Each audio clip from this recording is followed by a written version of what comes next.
Hello बच्चों, chemistry class में आपका स्वागत है। आज मैं आपके लिए जो टॉपिक स्टार्ट कर रहा हूँ और ये टॉपिक है रिडॉक्स रिएक्शंस। ओके, तो फिर स्टार्ट करते हैं और सबसे फर्स्ट हम लेंगे टाइप्स ऑफ रिडॉक्स इक्वेशंस। तो देखो बच्चों, जो रिडॉक्स रिएक्शंस होती हैं इनको रिप्रेजेंट करने के लिए टू टाइप्स के इक्वेशंस यूज होते हैं। इनमें से फर्स्ट कहलाता है मॉलिक्यूलर इक्वेशन और सेकंड कहलाता है आयोनिक इक्वेशन। ओके, तो सबसे फर्स्ट लेते हैं हम मॉलिक्यूलर इक्वेशन। तो देखो मॉलिक्यूलर इक्वेशन क्या है। जब जो रिडॉक्स रिएक्शन है या जो भी केमिकल चेंज है उसके रिएक्टेंट्स और प्रोडक्ट्स इनको मॉलिक्यूलर फॉर्म में रिप्रेजेंट किया जाए। मीन्स जो भी आप रिएक्शन के लिए केमिकल इक्वेशन लिख रहे हैं उसमें रिएक्टेंट्स और प्रोडक्ट्स इनको मॉलिक्यूलर फॉर्म में लिखा जाए या मॉलिक्यूलर फॉर्म में लिया जाए तो जो इक्वेशन बनता है उस इक्वेशन को हम बोलते हैं मॉलिक्यूलर इक्वेशन। ओके, यही मैंने लिखा है कि when the reactants and products involved in chemical change are written in molecular form in chemical equation it's termed as molecular equation. Suppose ये दो रिडॉक्स रिएक्शंस लिखी हुई हैं, MnO2 plus 4HCl gives MnCl2 plus 2H2O plus Cl2। तो आप यहां देख रहे हैं कि जो रिएक्टेंट्स हैं हम इन्हें मॉलिक्यूलर फॉर्म में लिख रहे हैं, ये जो प्रोडक्ट्स हैं इन्हें हम मॉलिक्यूलर फॉर्म में लिख रहे हैं। जस्ट ऐसा ही ये रिएक्शन देख रहे हैं आप, FeCl3 2FeCl3 plus SnCl2 gives 2FeCl2 plus SnCl4। तो ये मॉलिक्यूलर फॉर्म में लिखे गए हैं। तो कोई भी केमिकल चेंज या कोई भी केमिकल रिएक्शन जब उसके रिएक्टेंट्स और प्रोडक्ट्स को मॉलिक्यूलर फॉर्म में रिप्रेजेंट किया जाए और उससे जो इक्वेशन बनता है उसे हम बोलते हैं क्या, मॉलिक्यूलर इक्वेशन। तो यहां तक आप समझ गए होंगे, पहले आप इसे नोट करें।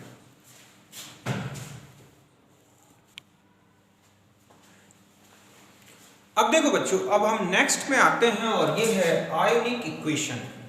तो देखो जब कोई भी केमिकल चेंज ऐसा लिया जाए जिसमें आयोनिक स्पीसीज हो, like as NaCl, KCl, H2SO4, HCl, इस तरह की स्पीसीज हों और वो एक सॉल्यूशन में लिए गए हों, तो ऐसे में जो मॉलिक्यूलर इक्वेशन है ना बच्चों, वो आयनिक इक्वेशन में कन्वर्ट हो जाता है।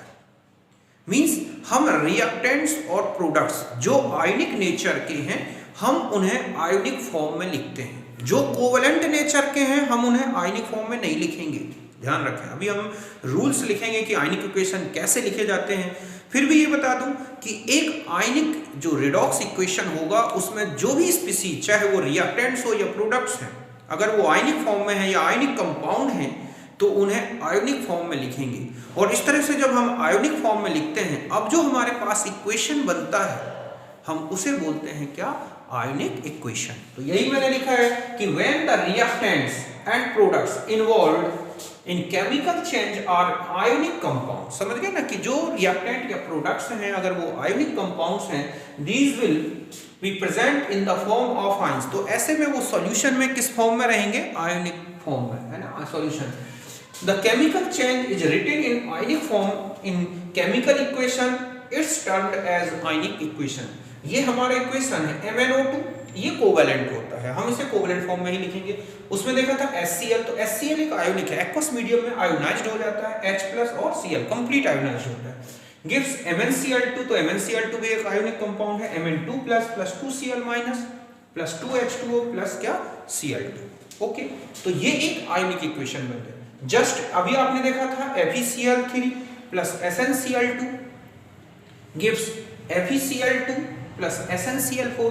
तो यहां पर भी हमने सारी स्पीसीज को आयनिक फॉर्म में लिख दिया। आयनिक फॉर्म में लिखने में आपको ध्यान रखना है किस आयन में क्या चार्ज लगाना है, ये आपको ध्यान रखना होगा कि वो जो स्पीसीज है, मॉलिक्यूल है, उसमें जो एटम्स हैं उनकी क्या वैलेंसीज हैं, उन्हीं वैलेंसीज के बेस पर हम जो इक्वेशंस बनाएंगे। तो अभी मैं रूल्स लिखूंगा और इंपॉर्टेंट आयोनिक कंपाउंड्स लिखूंगा, वो किस फॉर्म में टूटते हैं और क्या उनमें चार्जेस होते हैं और किन कंपाउंड्स को या किन मॉलिक्यूल्स को हमें आयोनिक फॉर्म में नहीं लिखना वो भी बताऊंगा, तो यहां तक आप नोट करें। ओके,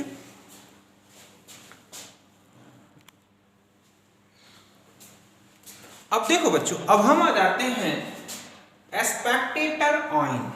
स्पेक्टेटर आयन क्या है? तो देखो, जो आपने देखा जब आयनिक इक्वेशन लिखा जाता है रिडॉक्स रिएक्शन के लिए, और उसमें ऐसा आयन जो रिएक्टेंट साइड भी हो और प्रोडक्ट साइड भी हो, लेकिन वो किसी भी प्रकार से केमिकली चेंज नहीं होता, मींस उसमें ना तो रिडक्शन हो रहा है ना ही ऑक्सीडेशन हो रहा है, और वो दोनों साइड है, रिएक्टेंट्स की साइड में भी है और प्रोडक्ट की साइड में है, तो ऐसे आयन को हम बोलते हैं क्या?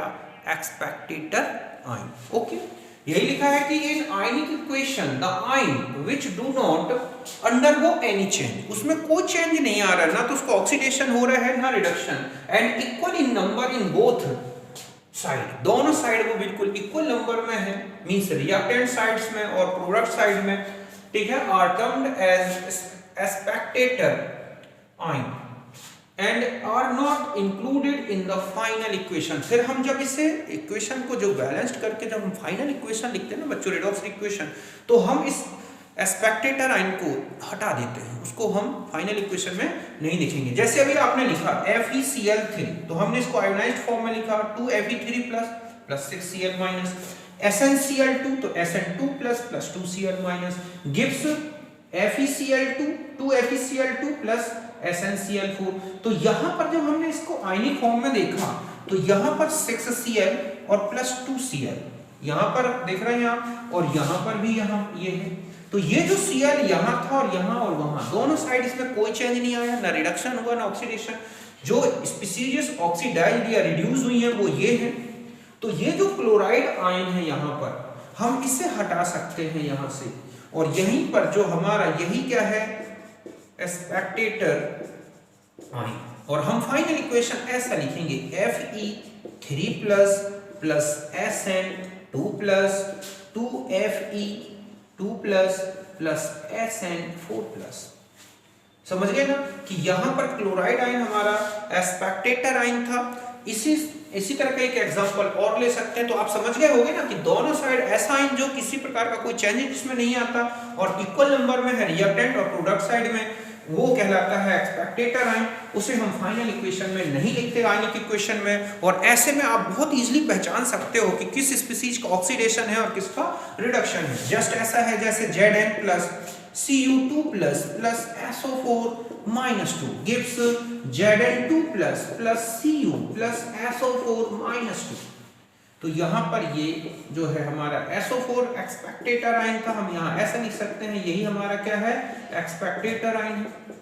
तो अब हमारे पास फाइनल इक्वेशन क्या बचेगा बच्चों? Zn plus Cu2 plus gives Zn2 plus Cu, ये हमारा फाइनल आयनिक इक्वेशन बन गया।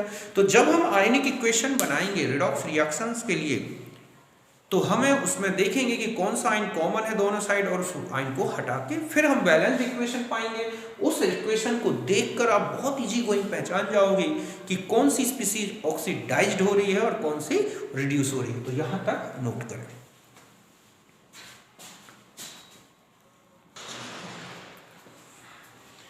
अब देखो बच्चों, अब हम आ जाते हैं, नेक्स्ट है हमारा rules for writing ionic equation. जब आप एक आयनिक इक्वेशन लिख रहे हैं या मॉलिक्यूलर इक्वेशन को आप आयनिक इक्वेशन में कन्वर्ट कर रहे हैं, तो आपको क्या रूल्स याद रखने हैं? ठीक है, जैसे सबसे फर्स्ट है कि जो आयोनिक कंपाउंड्स या जो भी रिडॉक्स इक्वेशन दिया गया है उसमें जो स्पीसीज आयोनिक नेचर वाली हैं और सॉल्यूबल है, तो उनके जो कंपोनेंट्स हैं उनको आयोनिक फॉर्म में या उनको आयोनिक सिंबल में लिखेंगे, और जो कोवलेंट नेचर के हैं उनको मॉलिक्यूलर फॉर्म में ही लिखेंगे। सबसे पहले मैंने यही लिखा है कि all soluble ionic compound are expressed in ionic symbols, okay, and covalent compounds are written in molecular forms. ये पहले मैंने आयोनिक कंपाउंड्स लिखे हैं। NaCl है तो आप उसे कैसे ब्रेक करोगे? Na+ और Cl- में। FeSO4 को Fe2+ और SO4 2- में। Fe2SO4 होल थ्राइस है तो 2Fe3+ + 3SO4 2-। ZnSO4 Zn2+ + SO4 2-। CuSO4 Cu2 plus SO4 2 ध्यान रखें SO4 कहीं पर भी आए उसमें 2 चार्ज आता है, क्लोराइड कहीं पर भी आए उसमें 1 आता है। K2Cr2 7 है तो 2K प्लस Cr2 7 2 K2CrO4 है तो 2K plus CrO4 2 Cr2SO4 whole thrice है तो 2Cr3 प्लस 3SO4 2 KMnO4 को K प्लस और MnO4 1 MnCl2 को Mn2 प्लस 2Cl Hg2Cl2 को Hg2 2 प्लस 2Cl MnSO4 को Mn2 प्लस SO4 2 H2SO4 को 2H प्लस SO4 2 SnCl2 को Sn2 प्लस 2Cl SnCl4 को Sn4 प्लस 4Cl NaHCO3 को Na plus SCO3। तो इस तरह से और भी जो भी स्पीसीजेस हैं, आपको सिर्फ ध्यान रखना है कि जो आयंस हैं उनमें क्या चार्ज है। अगर वो चार्ज आपको पता है तो फिर आप किसी भी मॉलिक्यूलर फॉर्म को आयनिक फॉर्म में ब्रेक कर सकते हैं। तो यहां पर ध्यान रखें कि जो हमें सबसे ज्यादा कॉमन स्पीसीजेस जो रेडॉक्स इक्वेशंस में यूज होंगी मैंने वो आपको यहां बता दी, और भी कुछ आयनिक स्पीसीजेस बता दूं जो कि आपको इक्वेशंस में यूज करना है।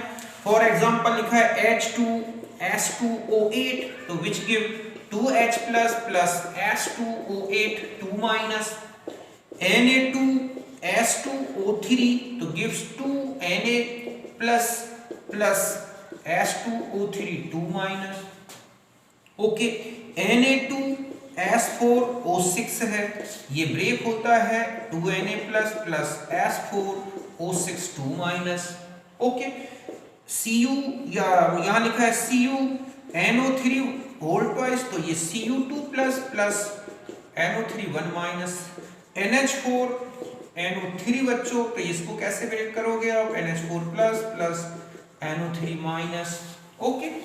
और भी देखो आप जो स्पीसीजेस हैं BaO2 लिखा है तो किस तरह से ब्रेक होगा बच्चों Ba2 प्लस O2 2 KO2 तो K प्लस O2 1 K2O2 है तो 2K प्लस O2 2 तो ऐसी तो बहुत सारी स्पीसीजेस हैं जिनको हम आयनिक फॉर्म में लिखेंगे।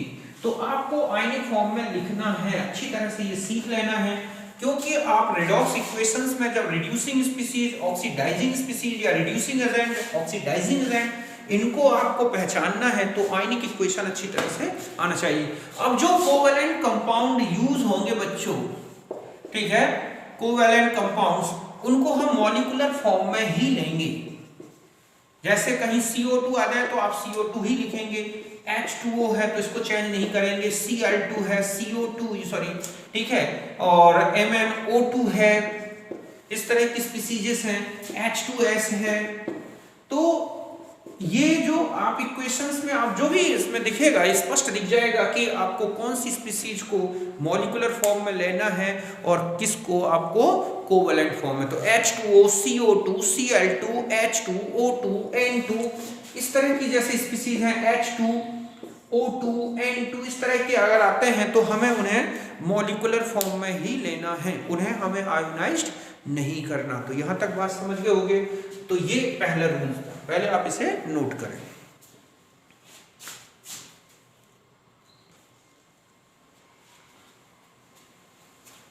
अब देखो बच्चों, जब आप एक रेडॉक्स इक्वेशन को पूरा आयोनिक फॉर्म में लिख लेंगे, जो भी स्पीसीज आयोनिक नेचर की थी आपने उनको आयंस के फॉर्म में लिख दिया, जो कोवैलेंट थी उसे कोवैलेंट फॉर्म में ही रहने दिया। फिर क्या करना है कि आपको ये देखना है कि कौन सा आयन, रिएक्टेंट साइड्स भी दिख रहा है, प्रोडक्ट साइड में भी दिख रहा है, जो कॉमन है मींस एक्सपेक्टेटर आयन के फॉर्म में है, उसे उतने नंबर में दोनों साइड से ठीक है क्या कर देना है, कैंसिल कर देना, हटा देना।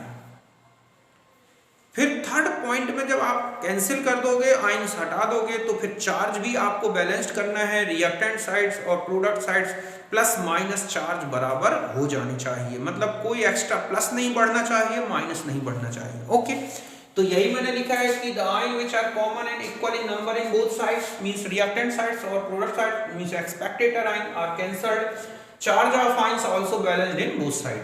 सपोज ये आपको एक इक्वेशन मैंने लिख दिया, मैंने लिखा इसको आयनिक फॉर्म में लिख के और बैलेंस्ड कर दो। तो सबसे पहले आप इसे आयनिक फॉर्म में लिखेंगे तो Fe3 plus 3Cl minus plus Sn 2 plus 2Cl minus, यहाँ आ गए आपने लिखा Fe 2 plus 2Cl minus plus SN4 plus 4Cl minus. अब यहाँ देखो बच्चों, यहाँ 3 प्लस है, यहाँ पर 2 प्लस है, यहाँ SN2 प्लस है, यहाँ 4 प्लस है।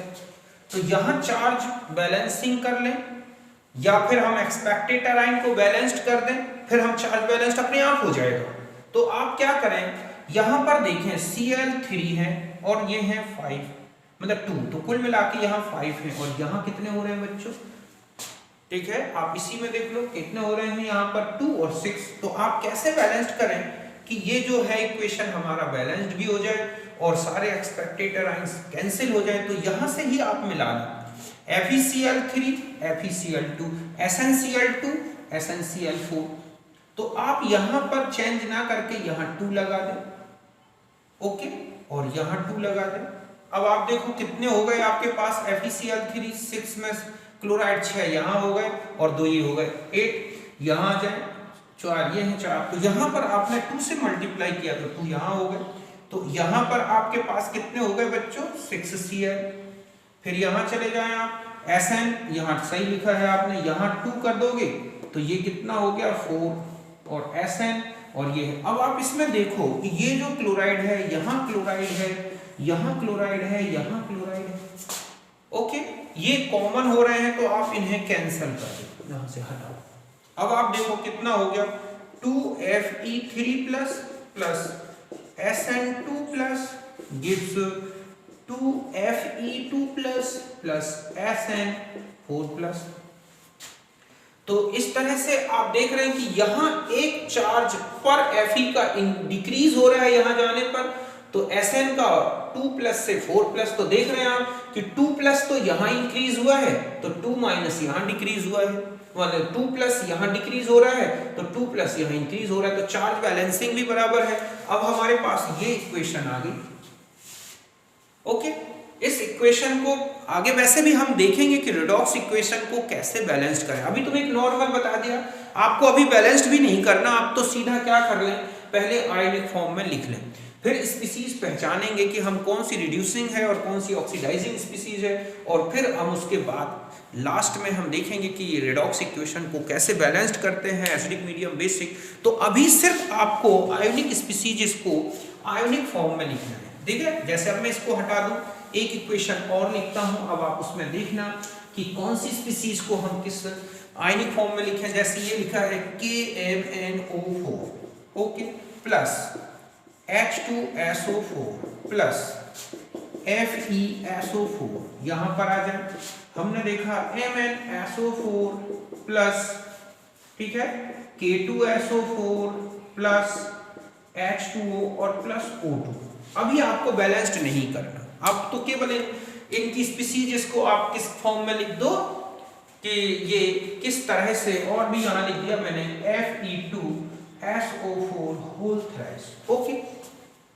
तो हम इसे आयनिक फॉर्म में कौन कौन सी स्पीसीज को आयनिक फॉर्म में लिख सकते हैं। तो देखो अभी मैंने KMnO4 का बताया था, K प्लस क्या लिखेंगे, MnO4 माइनस प्लस यहाँ पर 2H plus SO4 minus 2 plus, इसको कैसे लिखेंगे बच्चों, Fe2 प्लस SO4 माइनस 2, यहाँ आ जाए, ये आ जाएगा हमारा Mn2 plus SO4 minus 2 plus 2K plus SO4 minus 2 plus H2O plus O2 plus 2Fe3 plus SO4 2 minus 3।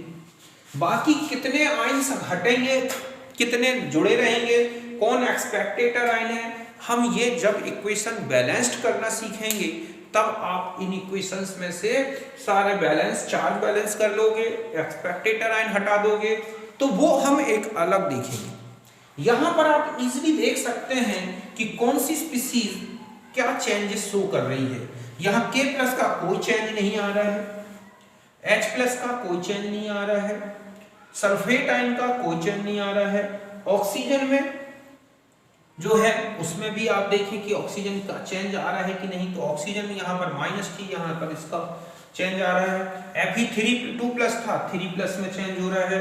Mn7 plus था, 2 प्लस में चेंज हो रहा है। तो कुछ स्पीसीज चेंजेस हो रही है, उनका रिडक्शन हो रहा है, रिडक्शन या ऑक्सीडेशन हो रहा है। तो ये हम बैलेंस्ड इक्वेशन जब बना के या इक्वेशन बना के स्पीसीज पहचानेंगे और फिर हम आगे उनको कैसे बैलेंस्ड करते हैं वो आगे रूल्स में देखेंगे। तो यहाँ तक आप आयनिक फॉर्म में लिखना समझ गए, ठीक है। किसी भी इक्वेशन को आयनिक फॉर्म में लिखना है, उसमें बस आपको ये देखना है कि कौन सी स्पीसीज आयनिक फॉर्म में होती है, आयनिक कंपाउंड के फॉर्म में है, और कौन सी कोवेलेंट के फॉर्म में है। तो यहाँ तक आप समझ गए होंगे। एक और लिख दूं मैं, सपोज आपके पास लिखा है Zn plus H2SO4 gives ZnSO4 plus H2। मैं कहूँ इसे आयनिक फॉर्म में लिखें तो आप कैसा लिखोगे, Zn plus 2H plus SO4 minus 2 gives Zn2 plus SO4 minus 2 plus H2। इसमें तो बैलेंस्ड है, आप चाहें तो इसको हटा सकते हैं, तो लिखेंगे Zn plus 2H plus give Zn2 plus H2।